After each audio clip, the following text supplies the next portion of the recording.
പെരിങ്ങോട്ടുകര ശ്രീ സോമശേഖര ക്ഷേത്രം.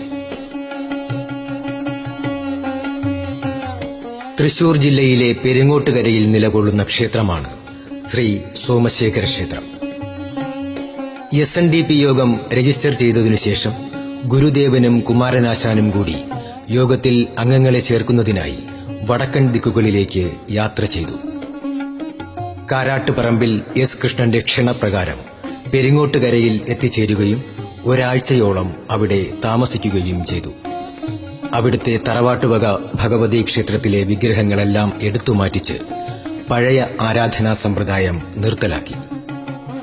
പൊതുജനങ്ങളുടെ ആവശ്യത്തിനായി അവിടെ ഒരു ശിവക്ഷേത്രം സ്ഥാപിക്കണമെന്ന് ഗുരുദേവൻ അഭിപ്രായപ്പെട്ടു.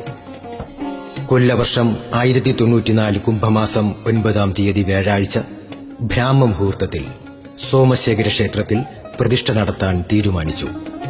പ്രതിഷ്ഠാദിനത്തിൽ ഇരുഭാഗവും അണിയായി നിൽക്കുന്ന ജനത്തിന്റെ നടുവിലൂടെ ക്ഷേത്രത്തിലേക്ക് എത്തിയ ഗുരുദേവന്റെ മുഖത്ത് ഒരു വിശേഷകാന്തി കളിയാടിക്കൊണ്ടിരുന്നു.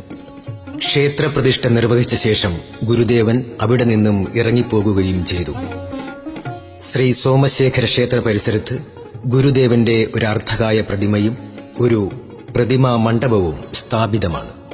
ഒപ്പം അതിവിശാലമായ ഒരു ശ്രീനാരായണ ഹാളും വിവാഹമണ്ഡപവും ഇവിടെ സ്ഥിതി ചെയ്യുന്നു.